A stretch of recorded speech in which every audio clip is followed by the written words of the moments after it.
자, 몇 해 전에 우리나라에서 명문이라고 할 수 있는 어느 대학교가 있는데 서울에 있는 어느 대학에 제가 한번 방문을 한 적이 있습니다. 그 학교에서 발행하는 학교 신문을 하나 봤는데요. 신문에 보니까 그 대학생이죠. 학생들을 대상으로 설문조사를 한 게 있어서 눈에 좀 들어왔습니다. 그래서 제가 한번 눈여겨본 적이 있었는데 이런 질문이 있었습니다. 당신은 당신의 외모에 만족하십니까? 자, 여러분 똑같은 질문 드릴게요. 여러분은 여러분의 외모에 만족하십니까? 네, 감사합니다. 네, 네. 아멘 할 수 없을지라도 네, 아멘으로. 네. 이 질문에 이 대학생 반 이상이 불만족스럽다라고 대답을 했습니다. 그리고 불만족스럽다라고 대답한 학생들 중에 약 35%의 학생들이 실제로 이 외모 때문에 불이익을 당하거나 또 부당한 대우를 받은 적이 있다라고 하는 그런 대답이 있었습니다. 그래서 두 번째 질문, 그러면 당신은 시술이나 성형을 할 의향이 있냐라고 물었습니다. 이 질문에 남학생의 약 25% 정도가 하고 싶다. 여학생은 38%, 한 10명 중에 4명이 성형을 하고 싶다, 의향이 있다라고 그런 의사를 밝혔습니다. 자, 여러분, 이 통계가 시사하고 있는 것이 무엇일까요? 물론 이 외모라고 하는 한 가지의 단편적인 예만 여러분들에게 들었지만 오늘날 많은 사람들이, 이 청년을 비롯한 대학생들을 비롯한 많은 사람들이 자신의 외모는 물론이요, 자신의 존재, 더 나아가서 자신의 인생, 자신의 직업, 자신의 가족, 이런 것들을 총망라해서 만족하며 살아가는 사람들보다는 만족스럽지 못한 삶을 살아가는 삶이 훨씬 많다는 거죠. 낮은 자존감이라고 할 수 있습니다. 또 다른 말로는 열등감이라고 할 수가 있죠. 이 열등감 누구나가 다 가지고 이 땅을 살아가고 있을 겁니다. 아마 우리 중에 열등감 없는 사람 없을 거예요. 누구나가 다 가지고 있습니다. 그러나 여러분, 이 열등감이 생기는 원인을 보면 대부분이 자신이 직접적으로 책임질 수 없는 것들이 많이 있습니다. 대표적인 예로 내가 좀 부잣집에서 태어났으면 좋을 텐데, 이왕이면 삼성 가나 LG 가나 이런 데 좀 부잣집에서 태어나면 얼마나 좋을까. 근데 나는 왜 이런 가난한 집에 태어났냐.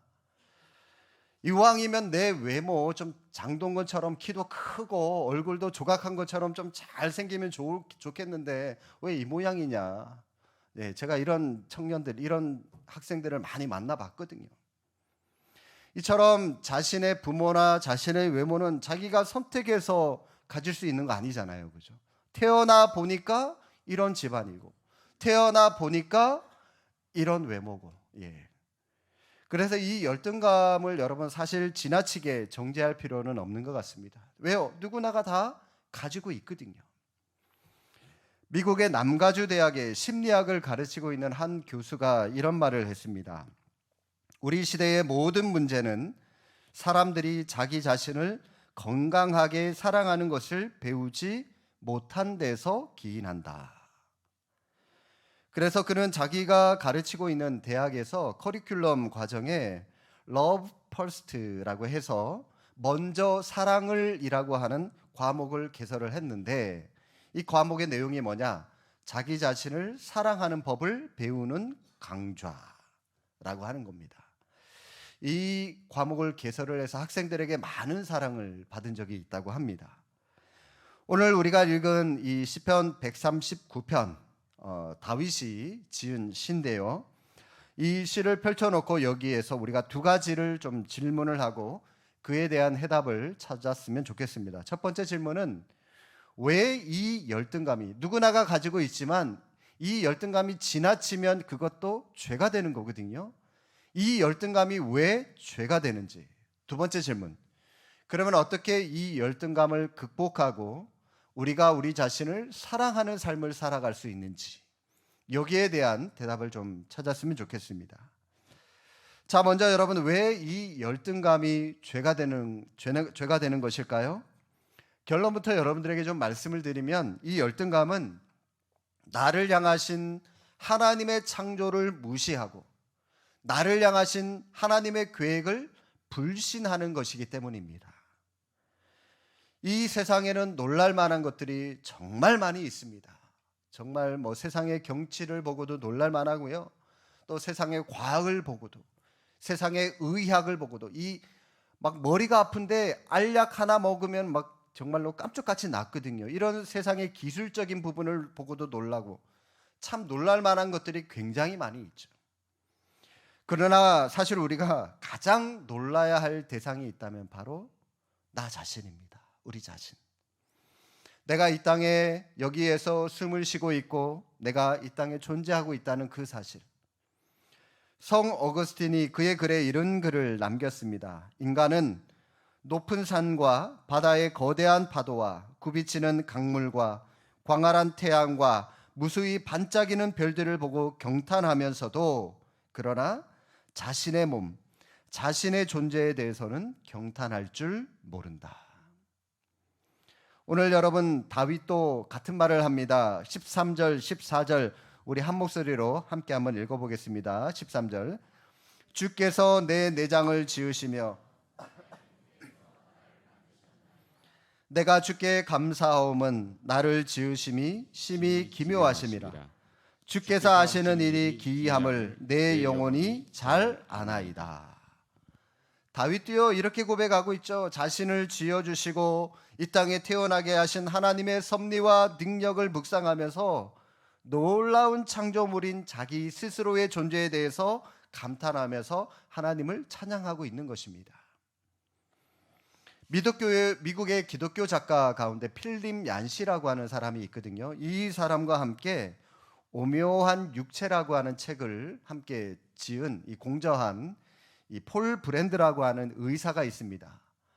이 사람이 자기의 책에서 성 어거스틴 그리고 오늘 이 다윗과 비슷한 말을 합니다. 이렇게 말합니다. 우리가 놀랄 것이 많이 있지만 우리의 탄생부터 놀라야 한다. 인간의 탄생 이것은 기적 중의 기적이요 신비 중의 신비가 아닐 수 없다. 생각해 봐라. 보십시오.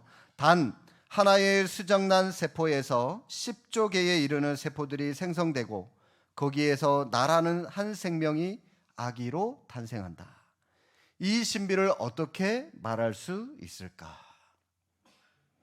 여러분 계속해서 오늘 다윗의 찬양을 한번 보실까요? 15절입니다.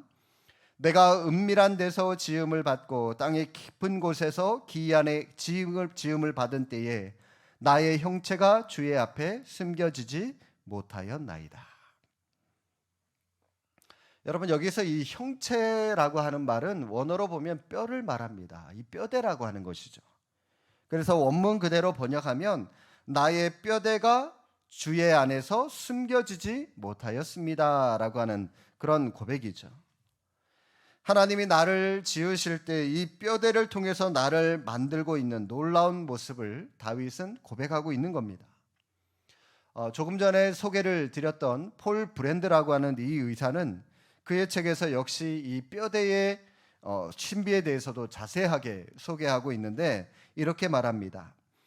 뼈라는 것은 가장 최소한의 물질을 가지고 인간의 몸무게를 지탱할 수 있는 가장 가벼우면서도 가장 견고한 구조물이라고 할 수 있다. 이것은 현대의 가장 발달된 건물의 설계 원리로도 인간의 몸을 구성하고 있는 뼈대의 구조적인 신비를 다 설명할 수 없다. 보통 한 사람이 일생을 살아가면서 걸어다니는 그 거리가 평균적으로 지구를 두 바퀴 반 정도를 걸어다니고 산다고 합니다. 이 먼 거리를 걸어다니고 돌아다니고 행동하는데 그런데도 우리 몸이 쉽게 무너지지 않습니다. 우리 몸을 지탱할 수 있는 이유가 뭐냐? 바로 이 뼈대의 견고함과 뼈의 구조 때문이라고 그럽니다. 뼈는 별로 무겁지 않습니다. 그러나 가장 견고하죠. 그래서 폴 브랜드는 마지막으로 이렇게 말합니다. 부담스러운 짐이 되지 않으면서도 가장 확실한 자유를 제공하는 우리의 뼈, 이 뼈를 창조하신 하나님을 나는 창조한다. 나는 찬양한다. 라고 고백합니다. 여러분, 뼈가 없는 사람 상상해 본 적 있습니까? 어떨까요? 뼈가 없으면? 아마 낙지나 문어처럼 막 흐물흐물거리면서 살아갈 수밖에 없을 겁니다. 주님께서 이 견고한 뼈들을 가지고 아름다운 그 안에 우리의 내장을 채워 넣으시고 숨쉴 수 있는 살아있는 인간으로 나를 지어주신 이 놀라운 신비를 지금 다윗은 그 하나님을 찬양하고 있는 것인데, 여러분, 이처럼 정밀하게 놀라운 존재로 우리를 설계하시고 창조하신 그 하나님이 우리를 지으셨는데, 이런 존재가 여러분 아무 의미 없이 우리가 이 땅을 살아갈 수가 있겠습니까? 아무 의미 없이 우리가 이처럼 만들어졌다라고 여러분 생각하십니까? 그렇지 않습니다. 하나님의 놀라운 피조물인 우리는 놀라운 목적에 맞게 설계되어 있고, 그 놀라운 목적에 맞게 우리는 이 땅에 존재하며 살아가고 있는 것입니다. 자, 그렇다면 여러분, 우리가 왜 이 열등감, 지나친 열등감이 죄가 되는지 이 정도로 말씀을 드렸으면 어느 정도 이해가 되실 겁니다. 열등감을 가지는 것 왜 죄입니까? 나를 창조하신 하나님의 놀라운 창조를 부인하는 것이기 때문입니다. 이 놀랍고도 오묘한 존재인 나를 만드신 하나님의 창조의 손길을 인정한다면 우리는 우리 스스로가 우리의 인생을 쉽게 포기할 수 없는 겁니다. 하나님의 놀라운 기대하심을 우리가 그 기대를 한다면, 인정한다면 우리는 날마다 열등감에 빠져서 낙심하며 살아갈 수 없는 겁니다. 오히려 부족하고 연약하지만 우리를 설계하시고 우리에게 기대를 품으시고 우리를 하나님의 형상답게 창조하심으로 말미암아 이 땅 가운데 살아가게 하신 하나님의 놀라운 은혜에 맞게 우리는 감사하며 감격하며 이 땅을 기뻐하며 살아가야 한다는 것이죠. 그런데 우리가 그 감사를 생각하지 못하고 열등감에 빠져 있다라고 하는 것은 나를 향하신 하나님의 창조를 무시하는 것이고, 한 걸음 더 나아가서 나를 창조하신 하나님의 계획을 불신하는 것이기 때문에 죄가 되는 것입니다. 16절 말씀 함께 다시 한번 읽어보시겠습니다. 내 형질이 이루어지기 전에 주의 눈이 보셨으며 나를 위하여 정한 날이 하루도 되기 전에 주의 책에 다 기록이 되었나이다. 나를 창조하시고 나의 이름이 기록되기까지 정한 날이 있다라고 말씀하십니다. 정한 날. 여러분, 우리가 우연히 이 땅에 태어난 게 아니라는 거죠. 하나님께서 계획하신 정한 날에 우리가 태어났다라고 하는 겁니다. 학자들 의견에 따라 여기에 이 정한 날이라고 하는 것이 뭐 출생일이냐 혹은 뭐 죽음일이냐 뭐 토론을 합니다. 또 어떤 학자들은 출생에서 죽음 때까지 다윗의 뭐 전체 인생 전체, 우리의 인생 전체를 의미한다라고 말하기도 합니다. 그런데 이 정한 날이 언제인지 정확하게 우리가 알 수는 없지만 우리가 분명히 알 수 있는 것은 우리 인간은 우연히 이 땅에 태어난 존재가 아니라 바로 정한 날이 있는, 하나님께서 정한 날이 있는 하나님의 계획된 존재라고 하는 것입니다. 이게 중요하죠. 이 사실을 묵상하던 다윗이 하나님께 이렇게 또 고백합니다. 17절, 하나님이여 주의 생각이 내게 어찌 그리 보배로우신지요 그 수가 어찌 그리 많은지요. 여기서 이 주의 생각이라고 말하는데, 이 생각이라고 하는 말이 원문에 보면요 복수로 되어 있습니다. 단수가 아니며. 그래서 주의 생각들이라고 하는 말이 원래는 맞는 말입니다. 원문대로 번역하면 이렇게 할 수 있죠. 나를 향하신 주님의 생각들이 어찌 그리 보배로우신지요. 여러분, 이 말이 무슨 말입니까? 나를 향한, 나 한 사람을 향한 그 계획들이 주님께서 그냥 단순히 한번 생각하고 지은 것이 아니라 주님의 많은 생각들이 있었다라고 하는 겁니다. 그리고 나서 나를 지어주셨다는 거죠. 그냥 우연히 태어난 존재가 아니라 나를 향한, 나 한 사람을 향한 주님의 그 수많은 생각들, 수많은 계획들이 어찌 그리 보배로운지요. 다시 말하면 나라고 하는 존재는 하나님의 그 많은 생각들과 그 많은 계획들의 결정체다라고 할 수가 있는 겁니다. 따라서 사람들이 나를 어떻게 평가하든 여러분 거기에 너무 관심 갖지 마십시오. 내가 성공했다고 느끼든 실패했다고 느끼든 하나님이 보실 때에 저와 여러분은 하나님의 많은 생각들 속에, 하나님의 많은 계획들 속에 탄생한 소중한 존재들이라고 하는 사실을 믿으시기를 바랍니다. 미국의 민속음악가 어빙 벌린이라고 하는 사람이 있습니다. 이 사람은 하나님은 미국을 축복하신다라고 하는 곡을 작곡해서 미국의 많은 사람들의 사랑을 받은 사람입니다. 또 여러분들도 잘 알고 있는 그 크리스마스 캐럴 가운데 이 꿈속에 보는 화이트 크리스마스 하는 노래 여러분들 아시죠? 네. 제가 불러드리면 은혜가 떨어질 것 같아서 여러분 그냥 가사만 제목만 말씀을 드렸는데 한번 찾아보십시오. 많이 여러분들 아실 겁니다. 이 캐럴도 이 사람이 작곡한 노래인데요. 이 외에도 1000곡 이상의 많은 노래를 작곡을 한 사람입니다. 한 번은 이분이 기자와 인터뷰를 하는데 기자가 그에게 이런 질문을 던졌습니다. 선생님은 지금까지 많은 인터뷰를 하셨겠지만 그런데 기자들이 이 질문은 꼭 해주었으면 좋겠는데 기자들이 한 번도 묻지 않은 질문이 있습니까? 그 질문을 제게 알려주시면 제가 당신에게 선생님께 그 질문을 한번 던지고 싶습니다 라고 그랬더니 어빙이 이런 답을 합니다. 아, 그러세요? 사실 난 이런 질문을 한번 꼭 받고 싶은데 저는 많은 곡들을 작곡을 했고 그 중에 여러 곡들을 히트를 했습니다. 그러나 히트한 곡 말고 히트하지 않은 더 많은 곡들에 대해서 어떻게 생각을 하는지, 어떤 마음을 가지고 있는지 제게 한번 질문을 해 주십시오 라고 물었습니다.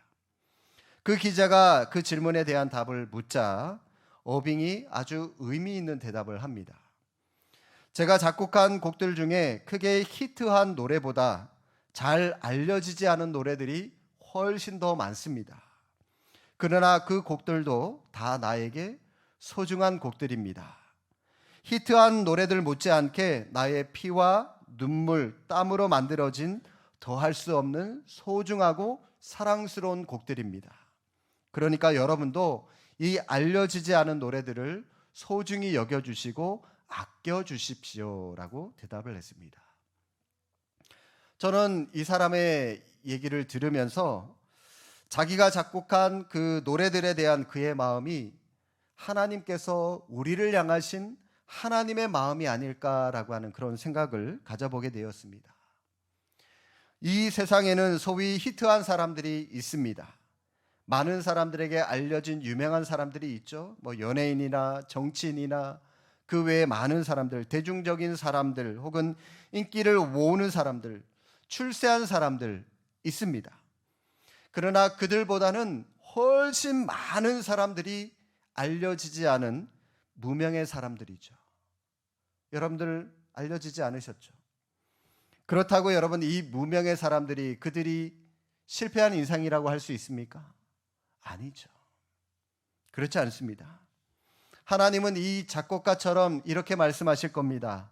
히트하지 못한 인생, 잘 알려지지 않은 사람들, 그러나 그들은 나의 피, 나의 눈물, 나의 땀, 나의 정성으로 만들어진 더할 수 없이 소중한 존재들이란다. 나는 너희들을 소중히 사랑한단다. 하나님께서 이렇게 말씀하지 않겠습니까? 하나님 앞에 나라고 하는 존재가 이처럼 소중한 존재라고 느껴지십니까? 우리가 인정하든지 인정하지 않든지 우리는 하나님의 많은 생각들과 많은 계획들 속에 만들어진 소중한 존재들이라고 하는 사실입니다. 따라서 우리가 자신을 열등한 존재라고 생각한다는 것은 하나님 앞에 분명한 범죄라고 하는 사실을 여러분 꼭 기억하시길 바랍니다. 그렇다면 여러분 우리는 어떻게 우리 자신을 사랑할 수 있을까요? 어떻게 이 열등감으로부터 극복할 수 있을까요? 여러분 단 하나입니다. 우리는 감사하면서 살아가는 모습이 필요합니다. 감사? 어떤 때 감사가 생기죠? 내가 내 자신에 만족하니까, 내가 내게 주어진 것들에 행복하니까 감사가 넘치는 겁니다. 불평하는 사람들, 내게 주어진 것들 99개가 있지만 한 가지 없는 거 감사하지 못하니까 불평이 생겨요. 감사하지 못합니다. 그러니까 자기 자신도 만족하지 못하는 겁니다. 내가 나를 정말로 사랑하고 만족하려면 여러분 사소한 것 하나라도 하나님께 감사하며 살아가는 모습이 우리에게 필요하다라고 하는 겁니다. 14절 말씀 다시 한번 보십시오. 내가 주께 감사하옴은 나를 지으심이 심히 기묘하심이라. 이전 성경 번역에는 신묘막측하심이라. 주께서 하시는 일이 기이함을 내 영혼이 잘 아나이다. 내가 주께 감사합니다 라고 다윗이 고백합니다. 무엇 때문에요? 나를 지으심이 얼마나 기묘하신지, 주님 나를 얼마나 이렇게 놀랍게 지어주셨는지요. 나는 하나님 앞에 정말로 독특한 하나님의 작품입니다. 하나님 감사합니다 라고 감사하며 그 주님을 찬양하고 있는 것입니다. 이처럼 감사가 먼저 회복하는 것이 필요하다라고 하는 것이죠. 만약 제가 그림을 그리는 화가인데요, 누가 제 그림을 보고 누가 이따위 그림을 그렸어? 이것도 그림이야? 이렇게 한마디 핀잔을 주고 간다면 여러분 제 마음이 어떨까요? 제 마음이 화가 날 겁니다. 그 그림을 모독하는 것은 결국 누구를 모독하는 것이기 때문에요. 그림의 주인인 저를 모독하는 것이기 때문에 제가 당연히 화가 날 거죠. 만약 우리가 다른 사람을 보고요, 저 사람 뭐야? 왜 저 따위야? 그 사람을 무시하고 그 사람을 업신여긴다면 여러분 이거는 누구에 대한 도전입니까? 그 사람을 누가 지었어요? 하나님. 하나님에 대한 도전입니다. 물론 어떤 사람 마음에 들지 않는 행동을 하고 말을 하는 사람 분명히 있을 수 있을 겁니다. 그러나 근본적으로 우리는 다 하나님께서 창조하신, 하나님께서 만드신 하나님의 작품들이다라고 하는 사실입니다. 우리 인생에는 하나님의 계획이 있습니다. 우리 인생에는 하나님의 솜씨가 있습니다. 더더군다나 이 자리에 앉아 계신 저와 여러분에게는 하나님의 형상이 있고 또 각자를 향하신 하나님의 계획이 있습니다. 나에게 삶의 기회를 주시고 삶의 은총을 주신 하나님을 우리가 그렇기 때문에 찬양할 수밖에 없는 것이죠. 나라고 하는 존재에 대해서 이러한 경이로운 감사가 있고 찬양이 있을 때에 우리의 인생이 얼마나 긍정적인 삶을 향하여 만들어져 갈 수 있겠습니까? 여러분 감사가 넘치는 삶을 살아갈 수 있기를 주님의 이름으로 축복합니다. 심리학자인 이 시멘즈라고 하는 박사가 있는데요, 이분이 사탄이 인간을 유혹할 때 쓰는 사탄의 전략이 매우 심리학적인 방법이다라고 말을 합니다. 마귀는 먼저 우리의 마음속에 자기 자신에 대한 부정적인 생각을 제일 먼저 집어넣습니다. 나는 무능하다, 나는 아무 쓸모가 없다, 나는 비참하다, 이런 자기가 자기 스스로를 그 자존감을 짓밟아 버리는 그런 마음을 갖도록 그렇게 자꾸 부정적인 마음을 먼저 집어넣습니다. 그렇게 해서 낮은 자존감을 갖게 만들고 난 후에 그 다음 단계는 마귀가 우리의 마음에 미래에 대한 소망도 없게 만듭니다. 내게는 미래도 없다, 꿈도 없다, 희망도 없다, 그러면서 미래에 대해서 부정적인 생각을 갖게 하다가요, 마지막은 결국 하나님 앞에서 죄인이라고 하는 것을 강조하게 만듭니다. 결국 너는 하나님께 사랑받을 자격이 없다, 버림받은 자다, 이런 생각을 갖도록 한다고 합니다. 이처럼 마귀는 믿는 자들에게 낮은 자존감을 갖게 하고 자신과 자신의 미래에 대해서 부정적이고 또 결국 하나님 앞에 절망적이고 비관적인 생각을 하도록 해서 파괴적인 삶을 살아가도록 만든다는 것이죠. 그러나 여러분, 우리 하나님은 오늘 이 다윗의 고백처럼 우리를 보배롭게 여기시는 분이세요. 그리고 하나님은 사랑하는 성도들을 위해서 헤아릴 수 없는 은혜를 베풀어 주시는 분이십니다.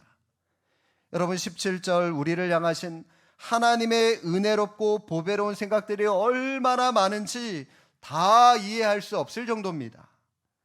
하나님이 얼마나 우리를 보배롭게 여기고 계신지 알면 우리가 스스로 바뀔 수밖에 없는 겁니다.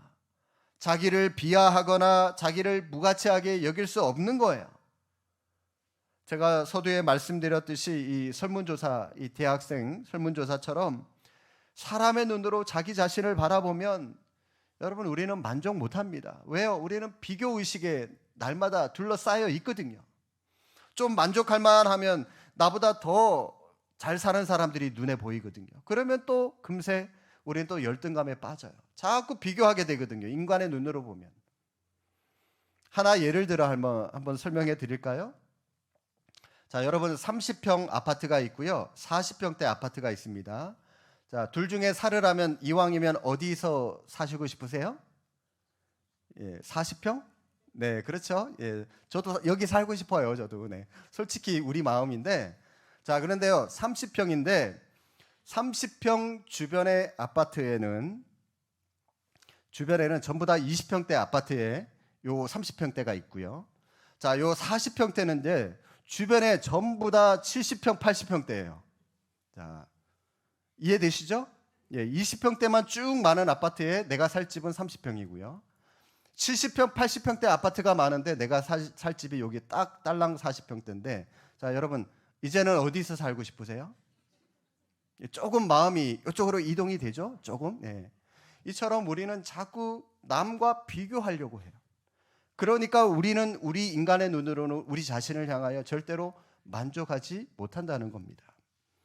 그러나 하나님의 눈으로 보면 부족함이 많아도, 연약함이 많아도 우리는 긍정적이고 창조적인 마음을 가질 수 있다는 겁니다. 하나님은 외모를 보지 않습니다. 다만 하나님이 창조하신 사람에게 셀 수 없는 은혜로운 생각을 가지고 이끄시며 돌보십니다. 그런 하나님의 보배로운 생각의 최고봉이 여러분 십자가입니다. 십자가. 철저하게 죄에 빠졌던 우리를 사랑하신 하나님이 여러분 이해가 되십니까? 죄인인데 왜 우리를 사랑하십니까? 아무 자격이 없는데. 죄에 빠진 우리를 구원하시기 위해서 독생자 예수님을 속죄제물로 보내주신 그 하나님이 이해가 되십니까? 우리를 구원하시고 자녀 삼으신, 그래서 기뻐하시는 하나님이 이해가 되십니까? 지금까지 하나님이 우리를 위해 생각하시고 행하신 모든 일들 이해가 되십니까? 다 셀 수도 없고 다 이해가 될 수도 없어요. 그런 사랑과 은혜를 입은 우리인데 누가 우리를 하찮게 여길 수 있습니까? 그런 존재가 있다면 우리를 파멸시키고자 하는 사탄밖에는 없을 겁니다.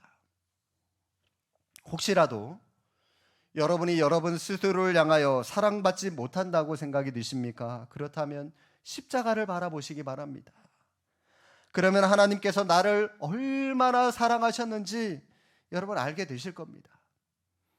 혹시 여러분은 쓸모없는 존재라고 생각하십니까? 그렇다면 나를 창조하시고 이 뼈대를 세우시고 이 뼈대 안에 모든 이 내장을 넣으시고 생기를 불어넣으셔서 나를 이 땅에 창조하신 하나님을 바라보십시오. 그러면 하나님께서 계속해서 여러분들에게 이렇게 말씀하실 겁니다. 너 두려워하지 마라. 내가 너를 구속하였고 내가 너를 지명하여 불렀나니 너는 내 것이다. 여러분, 이 내 것이라고 하는 말이 무슨 말이죠? 너는 내 거니까 소중하잖아요. 내 거니까 사랑하잖아요. 마찬가지입니다. 너는 내 것이다 라고 하는 하나님의 이 말씀 안에는 내가 너를 책임져 주겠다, 내가 너를 사랑해 주겠다 라고 하는 그 음성의 메시지가 담겨 있는 겁니다.